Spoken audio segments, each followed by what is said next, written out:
Ia menewaskan Prabu Mahisasura dan tunggangannya Jatasura yang tidak dapat mati selama yang satu masih hidup, dan melangkahi yang lain dulu itu dengan membenturkan kedua kepala makhluk sakti itu hingga pecah otaknya berantakan. Bahkan Rahwana pun dikalahkan olehnya.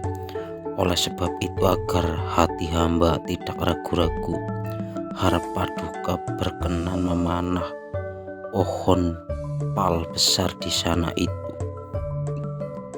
Rama tanpa pikir panjang menarik gendewa dan melepaskan anak panah. Hasilnya bukan hanya satu batang pohon pal raksasa yang putus dan roboh terkena panah, tetapi 7 pohon pal raksasa mengalami nasib yang sama sekaligus. Menyaksikan ini tidak hanya Sugriwa yang merasa takjub, tetapi juga jutaan bala tentara kera yang hadir. Sugriwa melakukan sembah, hatinya senang sekali, dan pada saat itu juga ia mengumpulkan para bupati, menyatakan bahwa sejak saat itu Rama yang menjadi junjungan mereka, dan agar pada saat itu juga dipersiapkan pasukan untuk berangkat ke Gua Kiskendha. Dalam waktu singkat persiapan perang selesai. Yang memimpin pasukan adalah Winata dan Satabali, masing-masing membawa pasukan 7 juta. Seperti gelombang lautan saja layaknya pasukan kera itu bergerak menuju sasaran. Rama dan Lesmana berjalan di samping Prabu Sugriwa. Para bupati kera berjalan di belakang mereka. Dan keadaan perjalanan demikian itu, Rama mulai gandrung-gandrung lagi. Ia ternyata tidak mampu melupakan istrinya Dewi Sinta. Inilah yang membuat perjalanan menjadi agak lambat. Menyaksikan ini, Prabu Sugriwa hanya tersenyum penuh pengertian, karena ia sendiri mengalami hal yang serupa. Ia teringat akan istrinya bidadari Dewi Tara yang sekarang ini berada di Gua Kiskendha dan diperistri Subali. Sugriwa segera mengedipkan matanya kepada para bupati kera agar memperlambat langkah, jangan terburu-buru.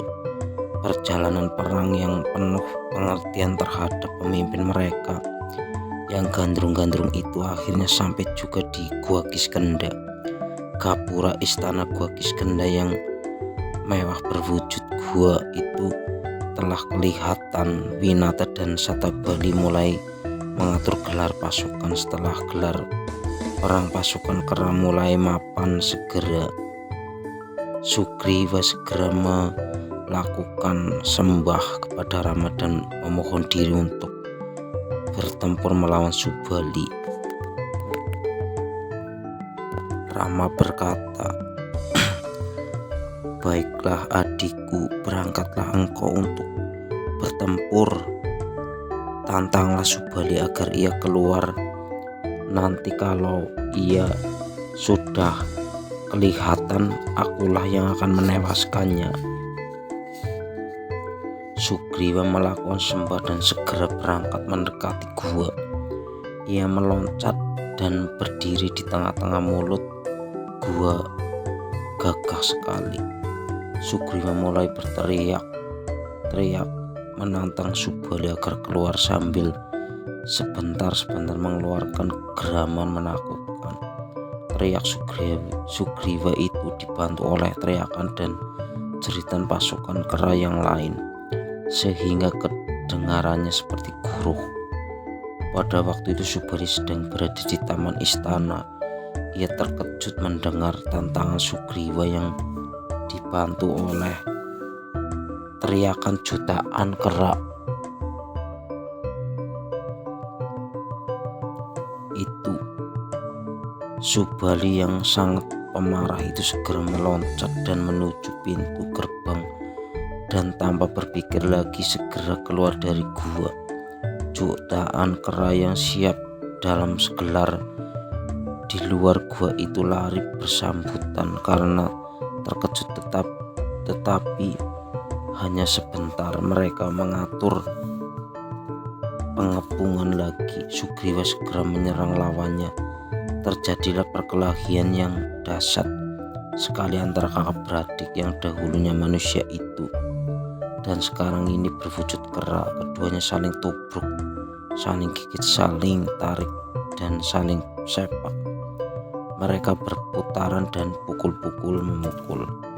Sebentar mereka terlepas, kemudian bergumul lagi, saling berusaha menerkam hidung lawan dan saling berusaha memuntir leher lawan. Mereka kemudian bergulingan di tanah dan darah segar mulai keluar dari muka dan dada mereka. Rama telah menarik panah sakti Gua Wijaya, tetapi ia tidak dapat membedakan yang mana Subali dan yang mana Sugriwa. Dalam segala hal mereka serupa, mereka kembar. Rama